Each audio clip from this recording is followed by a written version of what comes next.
తప్పించుకుని మీడియా ముందుకు వచ్చి రోహిణి గుణ బండారం బయటపెట్టిన దినేష్ అసలిదంతా ఎలా జరిగిందనేది వీడియోని స్కిప్ చేయకుండా చివరి వరకు చూడండి.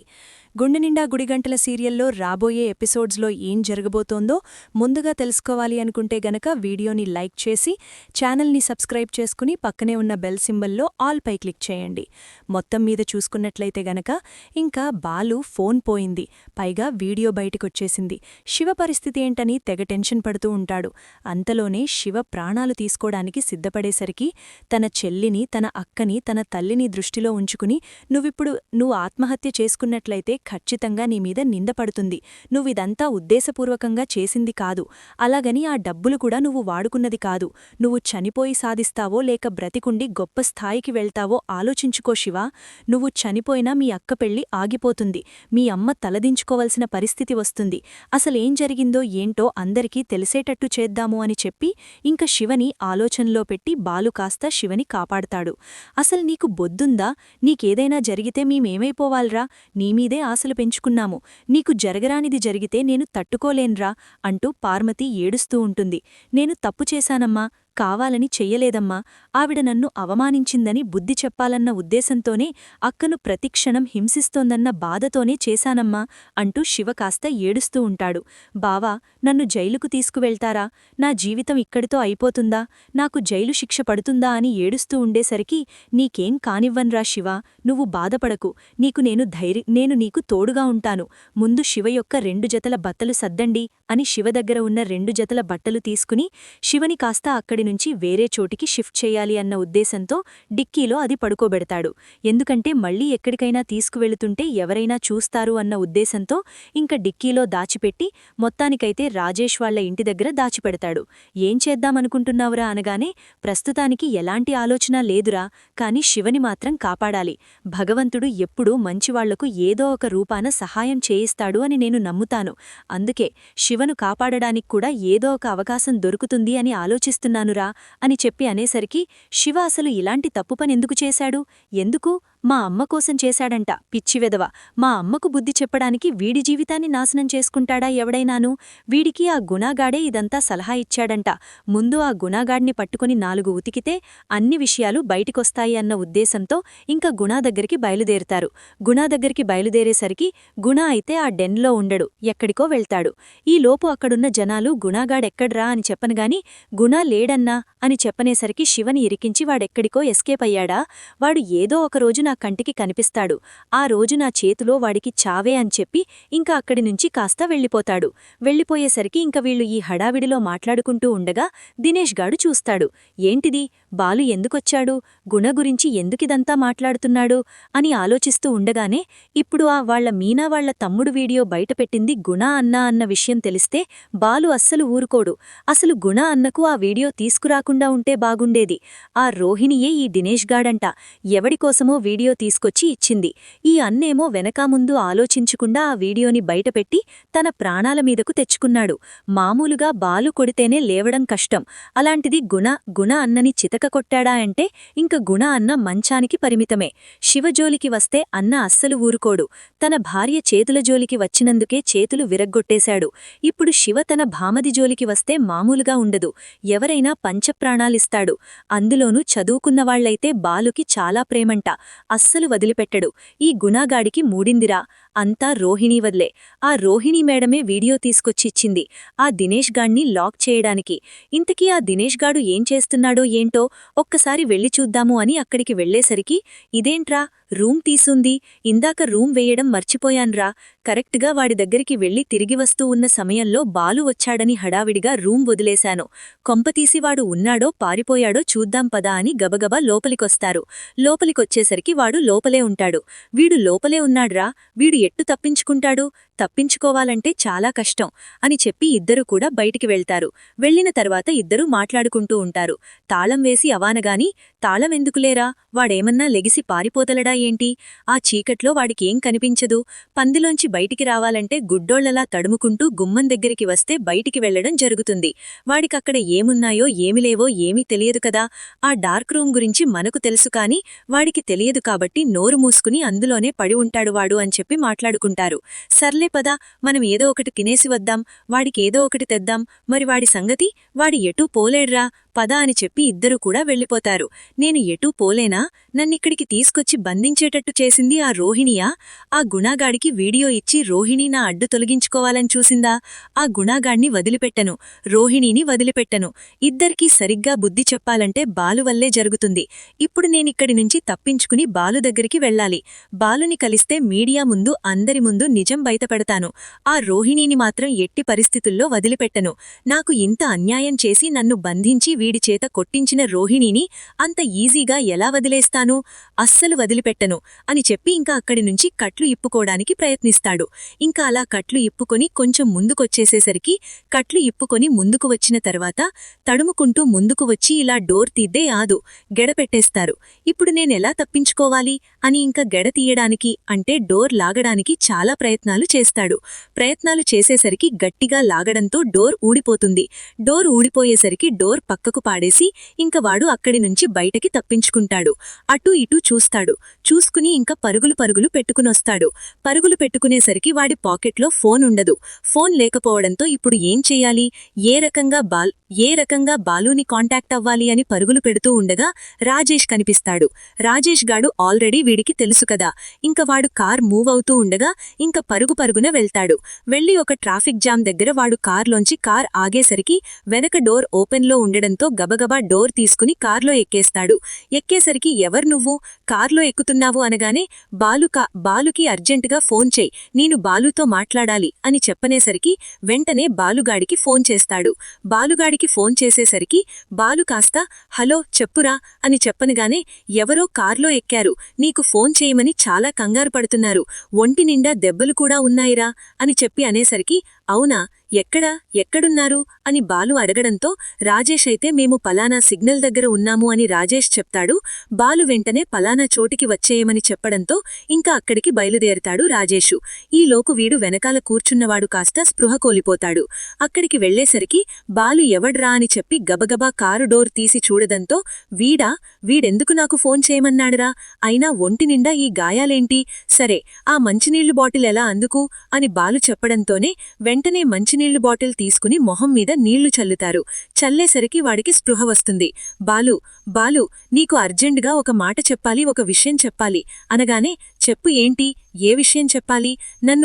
నన్ను బంధించింది ఎవరో కాదు, ఆ గుణాయే. అసలు నన్ను బంధించమని ఎవరు చెప్పారనుకుంటున్నావు? అయినా నిన్ను బంధించింది గుణ ఏంటి? నిన్ను బంధించమని ఎవరు చెప్తారు? ఆ రోహిణి, అదే మీ వదిన రోహిణి అని చెప్పనేసరికి ఒక్కసారిగా బాలు షాక్ అవుతాడు. ఏం మాట్లాడుతున్నావు అని చెప్పి బాలు అడగడంతోటి నీకు అసలు ఏం జరిగిందో ఏంటో అన్ని విషయాలు చెప్పాలని బాలుకి కాస్త అర్థమయ్యే రీతిగా ఇంకా దినేష్ మొత్తం విషయం చెప్తాడు.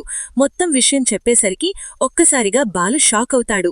అంటే రోహిణియే వీడియో తీసుకెళ్లి గుణాకిచ్చిందా? దానికి బదులుగా గుణ నిన్ను ఎత్తుకుని వెళ్ళిపోయాడా? అసలు రోహిణి ఎందుకు గుణా నీకు భయపడుతోంది? నీకు భయపడవలసిన అవసరం రోహిణికి ఏముంది? అసలు ఆ పార్లమ్మ నీకు ఎందుకు భయపడుతోంది? ఎందుకంటే రోహిణికి సంబంధించిన గతం గురించి నాకు తెలుసు కాబట్టి. ఆ గతం గురించి తెలుసు కాబట్టే ఇలా బంధించి నా అడ్డు తొలగించుకోవాలని చూస్తుంది రోహిణి అని చెప్పి దినేష్ కాస్త మొత్తం బాలుకి చెప్పడంతో గతం గురించి తెలుసా? అసలు తన గతమేంటి నీకెవ్వరికీ తెలియని, మీరెవ్వరూ ఊహించని గతం గురించి నాకు తెలుసు బాలు అని మొత్తం చెప్పడం మొదలుపెడతాడు. ఇంకా చెప్పేసరికి పక్కన రాజేషు ఇలాగే బాలు ఇద్దరు కూడా ఒక్కొక్క ట్విస్టుకి తన ముఖంలో రంగులు మారిపోతాయి. బాలుగాడికి రాజేష్ గాడికి ఇద్దరికీ కూడా రంగులు మారిపోయేసరికి ఏం మాట్లాడుతున్నావు అనగానే ఒరే బాలు, ఏంట్రా ఇది? మీ వదినలో ఇన్ని వేరియేషన్సున్నాయా? మీ వదినకి ఆల్రెడీ పెళ్లి జరిగిందా? ఒక కొడుక్కూడా ఉన్నాడా? మరి మలేషియా అనగానే మలేషియా లేదు, ఏమీ లేదు అని దినేష్ చెప్తాడు. అదేంటి వాళ్ళ నాన్న మలేషియాలో ఉన్నాడంటూ ఎవరినో తీసుకొచ్చిందిట మేనమామని అనగానే అదంతా మిమ్మల్ని నమ్మించడానికి ఆ కళ్యాణి ఆడుతున్న నాటకం. మధ్యలో ఈ కళ్యాణి ఎవరు? కళ్యాణి, రోహిణి ఇద్దరూ ఒకటే. మీ అన్నయ్యని పెళ్లి చేసుకోకముందు వాళ్ల ఊర్లో ఉన్నప్పుడు కళ్యాణి మీ అన్నయ్యే పెళ్లి చేసుకోడానికి ముందు పేరు మార్చుకుని ద్రోహిణిగా మీ ఇంట్లో అడుగుపెట్టింది. ఈ విషయాలన్నీ నాకు తెలుసు కాబట్టే ఈ విషయాలన్నీ నేనెక్కడ బయటపెడతాను అన్న ఒకే ఒక్క కారణం చేత రోహిణి కావాలని నా పడ్డు తొలగించుకోవాలని ఇదంతా చేసింది అంటూ చెప్పేసేసరికి ఒక్కసారిగా బాలుకైతే చాలా కోపం వస్తుంది. ఇన్ని రోజులు రోహిణి ఏం చేసినాగాని చూస్తూ ఊరుకున్నాను, ఇక మీదట ఊరుకోను. ఇప్పుడు ఏం చేద్దామనుకుంటున్నావురా బాలు అనగానే, ఏం చేస్తాను, ఇప్పుడు ప్రెస్ మీట్ పెట్టించి ఆ గుణ గురించి, దినేష్ గుణ గురించి, పార్లమ్మ గురించి మొత్తం విషయాలన్నీ బయటికి వచ్చేటట్టు చేస్తాను. నువ్వు మీడియా ముందు జరిగిన విషయాలన్నీ చెప్తావా? వెంటనే మీనాకి ఫోన్ చేస్తాడు. హలో మీనా, ఎక్కడున్నావు అని బాలు అడగడంతో, నేను పలానా చోట ఉన్నానండి అనేసరికి, అయితే నేను చెప్పిన చోటికి బయల్దేరిరా అని బాలు ఫోన్ చేయడంతో మీనా పరుగుపరుగున అక్కడికి వెళ్తుంది. ఈలోపు రాజేష్కి తెలిసినవాళ్లు, బాలుకి తెలిసినవాళ్లు, ప్రెస్ రిపోర్టర్స్ అందరికీ కూడా ఫోన్ చేయడంతో అందరూ కూడా అక్కడ ఏర్పాటు చేస్తారు. ఒక మీటింగ్ లాగా ఏర్పాటు చేసేసరికి ఇంకక్కడ మీనా వస్తుంది. మీనా ఒక పక్కన, బాలు ఒక పక్కన, ఇంక దినేష్ మధ్యలో ఉంటారు. మధ్యలో ఉండి ఇంక చెప్పడం మొదలుపెడతారు. ఏంటి చెప్పు, ఎందుకు ప్రెస్ మీట్ ఏర్పాటు చేశారు అనగానే, ప్రెజెంట్ సోషల్ మీడియాలో రన్ అవుతున్న ఆ శివ వీడియోని ఒకప్పుడు గుణ కావాలని చేశాడు. శివని ఇరికించాలి అన్న ఉద్దేశంతోనే ఆ గుణ శివతో ప్లాన్ చేయించి ఆ అమౌంట్ కొట్టేసి ఇప్పుడు శివను అడ్డుపెట్టుకుని తన భవిష్యత్తును నాశనం చేయడం కోసం, వాడి భవిష్యత్తును నాశనం చేయడం కోసమే కావాలని పక్కా ప్లాన్ ప్రకారం చేశాడు.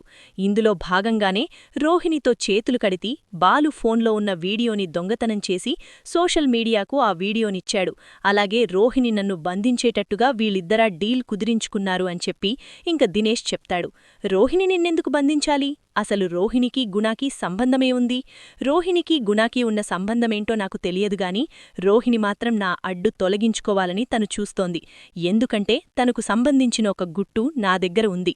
అది నేనెక్కడా బయట పెట్టేస్తానేమో అన్న భయంతో రోహిణి నా గురించి భయపడుతూ, నా గురించే టెన్షన్ పడుతూ, నేను నిజం బయటపెడితే తను మోసం చేస్తున్నానన్న విషయం బయటపడిపోతుంది అన్న ఉద్దేశంతోనే తను నన్ను బంధించాలని వీళ్ళిద్దర అగ్రిమెంట్ కోసం పాపం అమాయకుడైన శివ జీవితాన్ని నాశనం చేయడానికి గుణ ఇటు రోహిణి ఇద్దరూ ప్లాన్ చేశారు.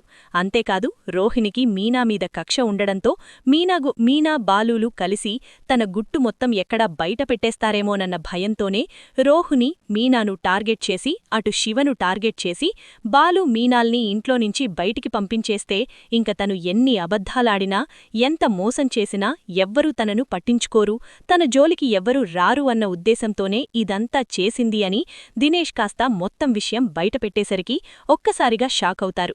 అసలు రోహిణిగారి గురించి మీకు తెలిసిన నిజమేంటి అని చెప్పి ఇంక ఒక ప్రెస్ రిపోర్టర్ అడిగేసరికి అది తన పర్సనల్ విషయం, తనకు నాకు మాత్రమే తెలుసు, ఇప్పుడు బాలుకు కూడా విషయం తెలుసు అని చెప్పి అనేసరికి ఇంక వెంటనే ఇదంతా మొత్తం విషయం చెప్పాలని అనగానే, బాలు పర్సనల్ విషయం అని చెప్పారు కదా, ఇంక ఆపేసేయండి.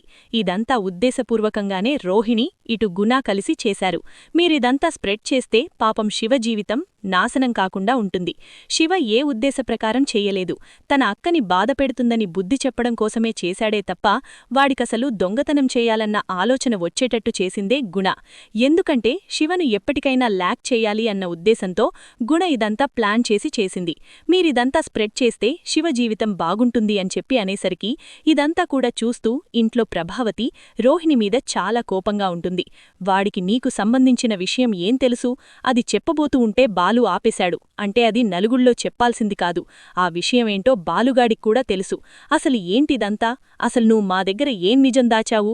ఏం నిజం వాడికి తెలుసు కాబట్టి శివకు సంబంధించిన వీడియో బాలు ఫోన్లోంచి గుణకిచ్చి గుణ ద్వారా దినేష్ గార్ని క్లోజ్ చేయాలనుకున్నావు? అసలు ఇదేంట ఇదంతా? ఏంటి చెప్తావా చెప్పవా? చెప్పు రోహిణి అంటూ ఇంక ప్రభావతి రోహిణిని నిలదీస్తుంది. నువ్వు ఎంత నిలదీసినా ఈ పార్లమ్మ నిజం చెప్పదు ప్రభావతమ్మ. ఎందుకంటే తన గతం తెలిస్తే నువ్వసలిలా నిలబడతావా? నిప్పుల కుంపటమీద నిలబడి అగ్గి రాజేసేటట్టుగా అగ్గిని విసిరేస్తావు కదా, అంత దారుణంగా ఉంది తన గతం. తన గతం గురించి తెలిసిన నాకే పార్లమ్మని చూస్తే అసహ్యం కలిగింది. అలాంటి జీవితం అన్ని అబద్ధాలు చెప్పింది, అంత మోసం చేసింది అంటూ బాలు చెప్పడంతోటే ఒక్కసారిగా ప్రభావతికి చాలా కోపం వస్తుంది.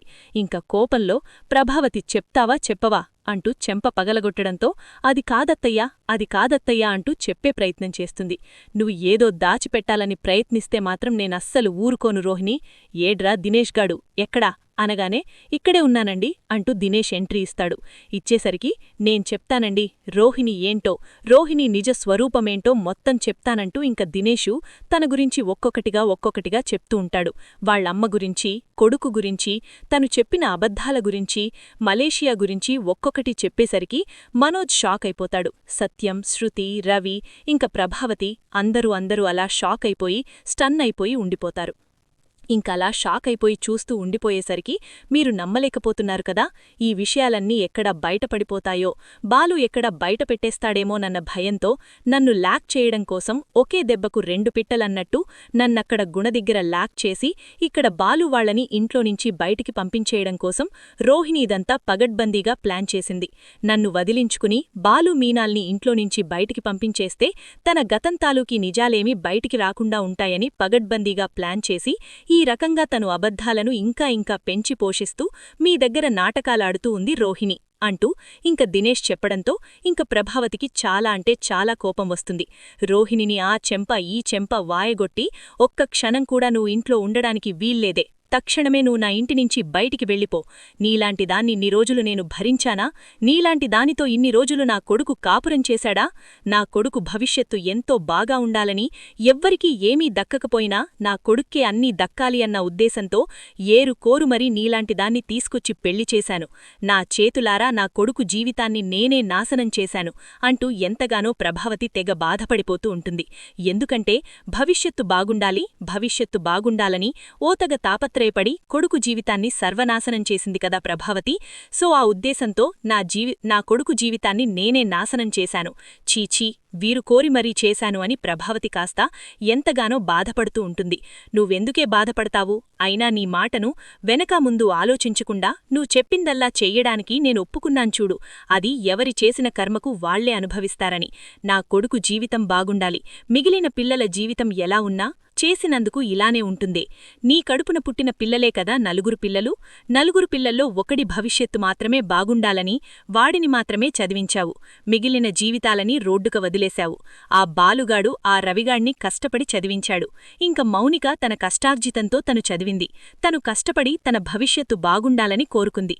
దాన్ని తీసుకెళ్లి డబ్బు ఉంటే చాలా డబ్బుంటే ప్రశాంతత దొరుకుతుందా? డబ్బు ఉండడం వల్లే కదా, డబ్బు అని పేరు చెప్పడం వల్లే కదా ఇలాంటి దాన్ని తీసుకొచ్చి పెళ్లి చేశావు. ఇప్పుడు తనకు రూపాయి ఆస్తి లేదు, మలేషియా లేదు, ఏమీ లేవు. అన్నీ అబద్ధాలే, అన్నీ మోసాలే. ఇప్పుడు ఏం చేస్తావు? ఇప్పుడు ఏం చేయగలవు? ఏమీ చెయ్యలేవు. బాధపడుతూ ఉండడం తప్ప నీ భవిష్యత్తు ఇంకా అంధకారం అయిపోయినట్టేనే. ఇంక నీ